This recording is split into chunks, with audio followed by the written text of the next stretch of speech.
from Jasmine to go out, and Adam has got an ebook as well. So that'll go out via email to all the members shortly. And now I'm going to pass on over to, he comes to our Leeds event.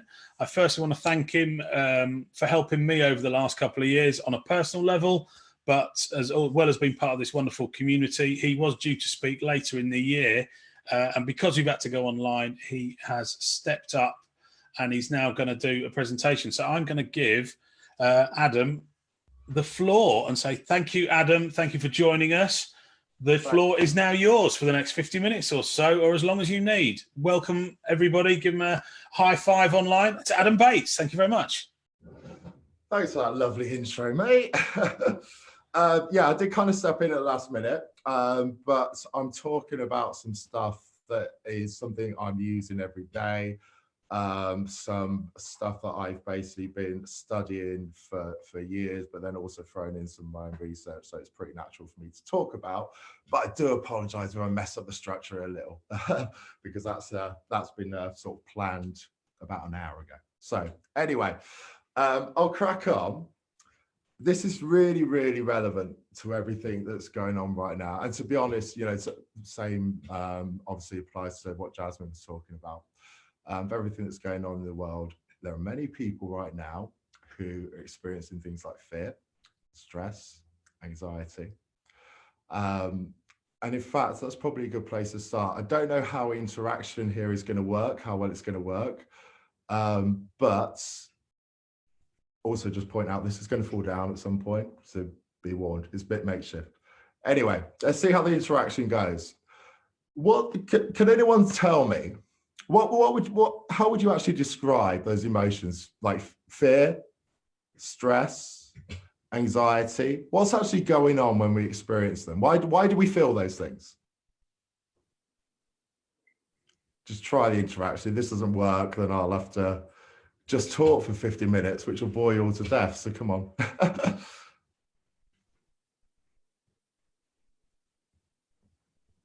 I don't know if you can unmute people, Mark, or is it just because we're not in control? Yeah, I can unmute everyone just quickly if everyone wants to. Yeah, does anyone else want to speak and get an input? Because obviously there's probably a time delay on a lot of things as well. You can unmute yourselves, guys, as well. Those that are on Zoom, obviously, if you're on Facebook. Okay, let's stop there as well, because this is going to relate, because like the fight or flight response, absolutely spot on. But here's the problem with us using that response in modern age. It's not uncertainty, yeah. I'll come back to these, guys. They're all relevant, obviously, but I just want to touch on that fight or flight, because this is a big issue when it comes to our health. Now,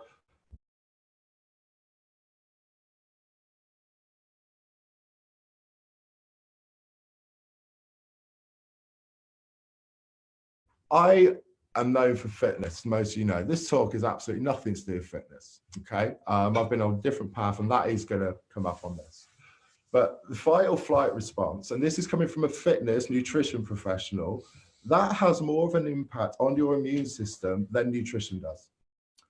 Okay, the issue that we have in today's society is that we're like turning on that stress response constantly, and we're putting it on for long periods of time that's not designed to be on for. That response is what was given to us to warn us about prey, to warn us about arrival near us. It's supposed to be on for very short periods of time and very infrequently. And it obviously serves a purpose because it alerts us to what's going on, and then we can react to it. The issue is, in today's society, we're having that response on all the time. And that gives such a negative impact on your immune system. So effectively, like over long periods of time, that causes like a response in the hypothalamus that basically creates new neurological connections in the brain. And we're basically encouraging proliferation of bad genes effectively. And that will lead to disease, much more so than, well, they're the two main factors, but more so than nutrition alone. But so basically, all the points that you mentioned are absolutely relevant, absolutely correct.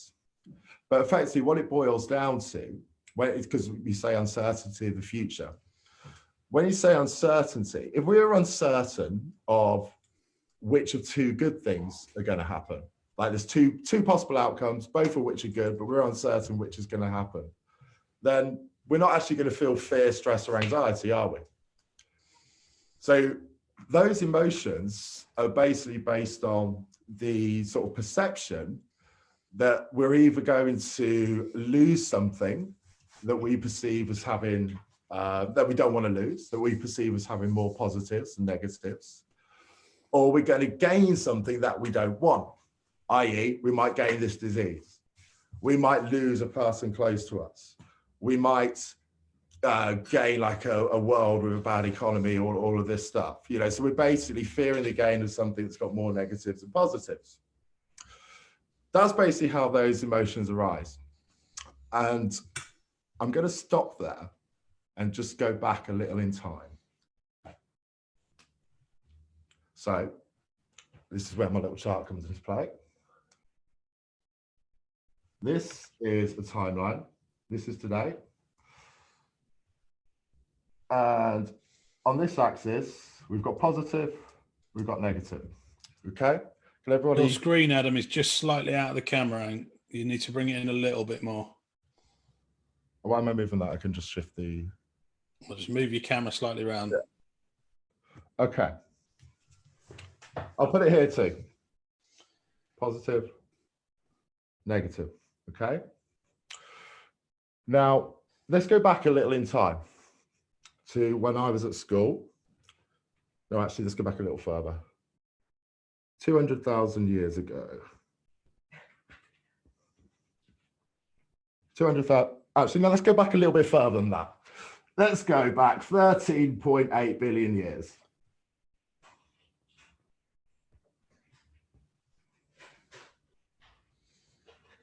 The Big Bang, birth of the universe. It's before I was born, even before Mark was born. And with basically what happened at that point in time. Now, I'm not like a nuclear physicist, but you can go back and research this stuff. The particles and matter that came out of that, if you add everything together, and this is obviously all that particles and matter is current still today. So, you know, this Earth that we live on, your whole universe, you'll find that there's an equal balance, protons and electrons. Protons are a particle that has positive charge, electrons have a negative charge. There's pretty much an equal balance, if not exactly equal. Now, scientists know that because if that was not true, then we would actually, the electromagnetic force is so much stronger than the gravitational force that everything would move in accordance to the electromagnetic force and not the gravitational force. So again, you know, I'm sure a nuclear physicist could give you like way more detailed, comprehensive explanation of it, but that's the basis of it. So you've got like in nuclear physics, in the universe, you have an equal balance, positives and negatives. Okay. You could break this down from the context of the whole universe to any little thing in life. If you take a magnet, for example, you cut off the positive end, what happens? You don't just have a negative magnet. It's still got a positive end and a negative end. So basically, as you go through life, every single little thing that happens in your life, that happens in the world, has an equal balance of positives and negatives. It's physics. You can't break that. Okay? Let me go back a little bit further. Sorry, not further. Let me go forward a little. 200,000 years ago then. Does anyone know what happened around 200,000 years ago on the planet? Mark, feel free to unmute if you like. Around 200,000 years ago, what happened? Ice Age, was it? Dinosaurs? Yeah, so there was, you know, we can't be exact on the like timeline, but it's basically when the first humans came around. So we've got the first humans on Earth. Now, they didn't have this kind of technology that we're using right now. They didn't even have clothes, really. I'm sure they created something pretty quickly. But they didn't have means to cook food. They hadn't discovered fire. They certainly didn't have farming. They didn't have society. Now, where do you think all of those things came out of? What have we got from that to what we are today? Farming, for example, was not created because it was very easy for them to find food whenever they wanted. Society was not created because life was perfect alone and it was very easy to get by. Every little thing, pretty much, that you look on these huge developments, they've came out of issues that humans have faced throughout life. Man struggling to find food, negative, he's hungry. Comes up with the idea of like agriculture, like storing food and let's keep it all in one place. He's struggling to find food on his own. Let's team up with others. Society starts to build. Let's go forward a little bit further.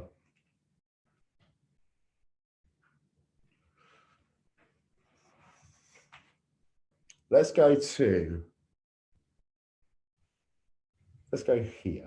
This is a logarithmic scale. 1939.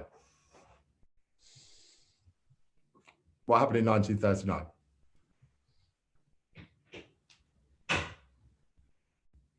Is anyone really quick? Come on, you all know. We all know, don't we? Right. War broke out. It's 1945. 6 years.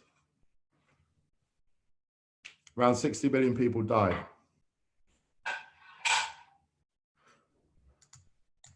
Around here, if we wanted resources, what would we do? We would invade a country. We'd probably enslave the people, and that would become part of the British Empire. That's what we would do. That's what France would do. That's what Spain would do. I mean, Europe had been at war with each other for years and years. We all thought we were a dominant race, and it's our right to have everything. You also didn't have like computers before. Didn't have any kind of mobile telephone.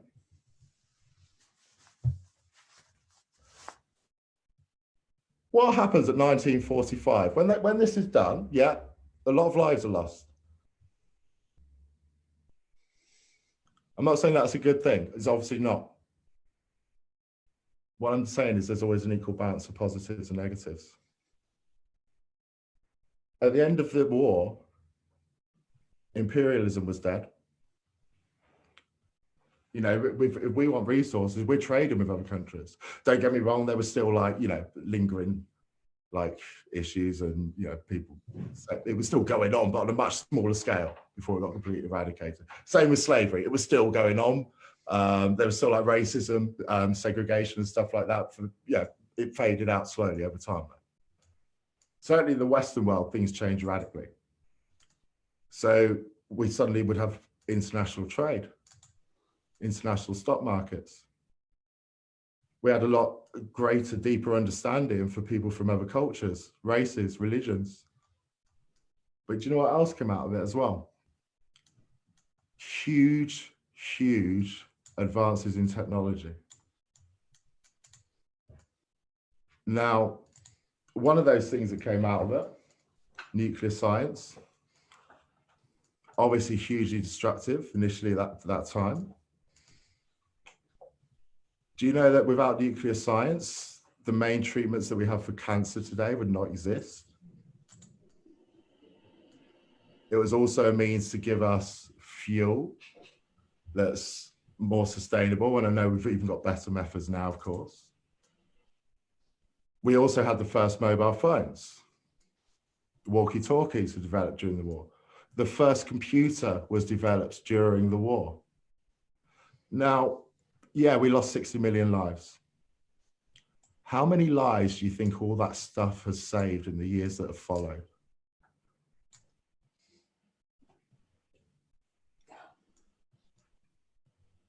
Okay. Who wants know a bit about me? I'm not going into that story that I've spoken about before, but there is going to be touched on. So we go forward a little bit more. I'm quite old, so not too much further. We're going to go to 1996. I wasn't born then, I wish. And that's just a joke because I actually like getting older. I was around 14. At 14, I was at secondary school. And a pretty profound thing happened in my life, or a pretty big event. My parents broke up. Now, before that happened, I was often getting in trouble at school, but I was popular. I was good at sports and all the sports teams and stuff. Sat at the back of the class, messed around or what have you. After that event in my life, I was 100% team mum. And the reason I actually say this is because Adam's mum is going to become a little figure in this as we go along, okay? Because she's still playing that role right now.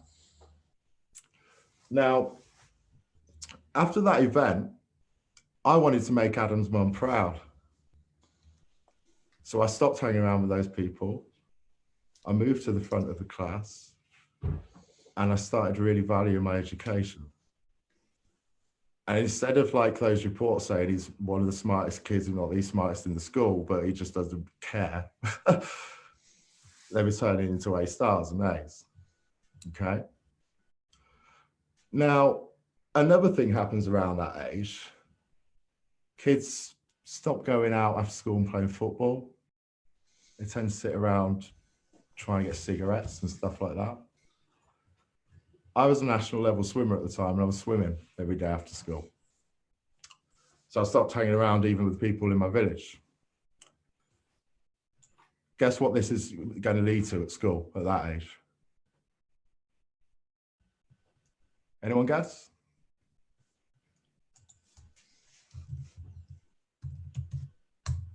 I'll make it, yeah, thanks, Will. And if you weren't going to guess, what if I then threw in, I then broke out with the worst acne in the year as well? William. We're way too protective over bullying in today's day and age. Because someone going through bullying could be one of the most important things in their life.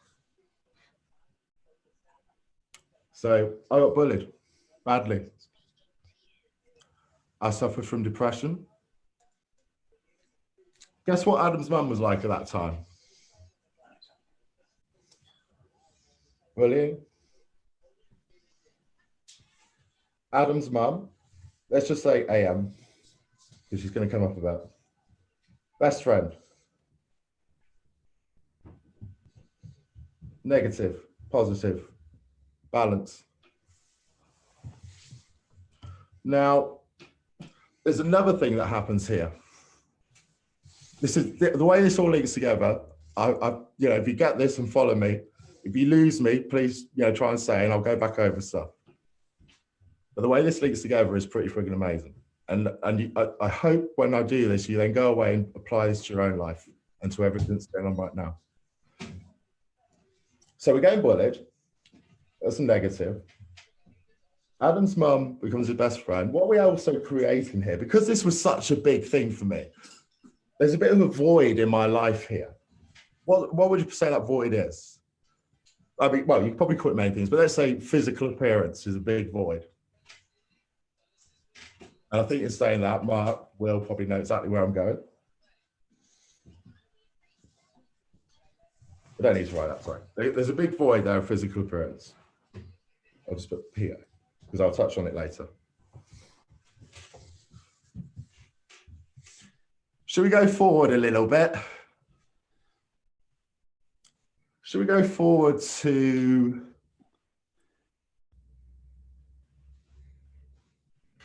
2007.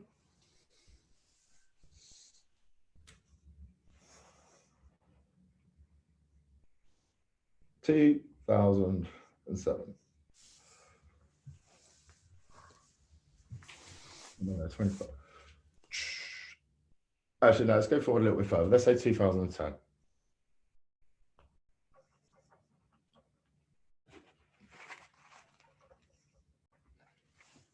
I don't say where that started. I want to be somewhere where it's going pretty damn good. 2012 even. Okay. So 2012, I'm 30 years old. Guess what I'm doing for a bloody living? Working in a call centre. No, that would have been true still at 2007. Oh, wow. Close. That's why I've gone forward. That's why I've gone forward a little. 2012. I'm about the pretty much on my way to being the most well-known body transformation coach in the country or the world. I've been in Men's Health magazine, Men's Fitness magazine. What a fucking change from the spotty little kid who got bullied. Now, I started lifting weights 5 years before. It became a bug. It became an obsession. I did nothing else in my life outside of having to do my job to buy my protein powder and stuff, than studying fitness, nutrition, going to the gym and eating. Physical appearance became a huge value in my life to the extent that it became my career. It's all I could think about all day, every day. And at this point, it was my own physique, my own physical appearance. And then as a coach, I was focused entirely on physical appearance. It was the photos, seeing people's transformation photos, that was amazing to me. It's what I lived for, okay? Now, we can then go forward a little bit more, because from this point and for the few years before, my career is friggin' amazing. Life is friggin' amazing.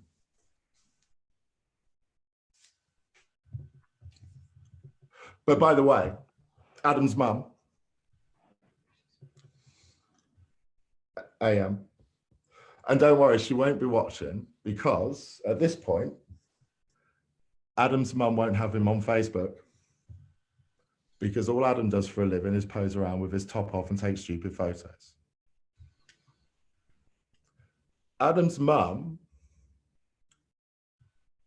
I don't want to, it's the wrong term to say the enemy, Adam's mum becomes the challenge.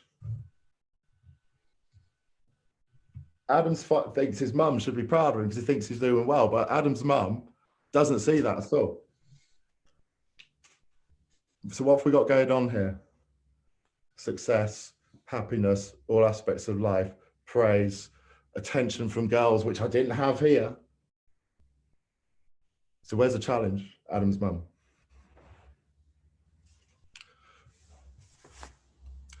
Should we go forward a little bit further?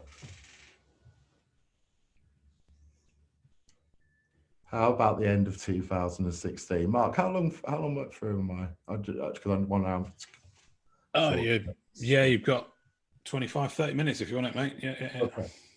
I'm not going to do that full story just because I know I'm going to speak about it again, but I'll do bits. 2016, and I know a lot of people have heard it anyway. December.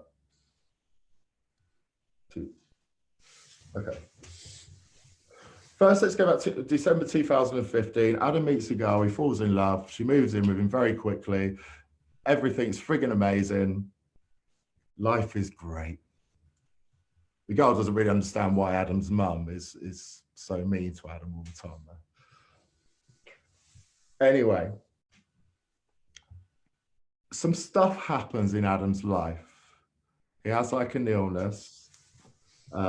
Which means that his biggest value in life, well, effectively his training is taken away from him. He can still coach. Him and the girl have some issues. And we get to probably get like, let's go around halfway through 2016. Well, probably August, September 2016.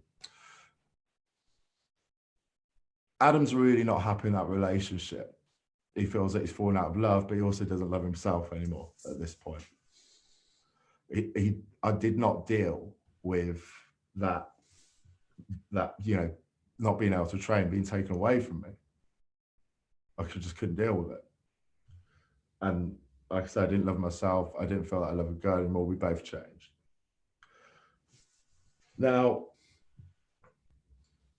I remember speaking to my mum a lot at this point in tears because I felt that I had to leave her.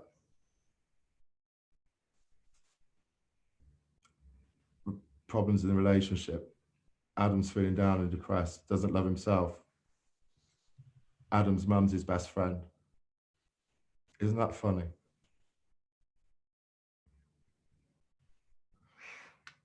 Now, we're going to flip on 2016 December.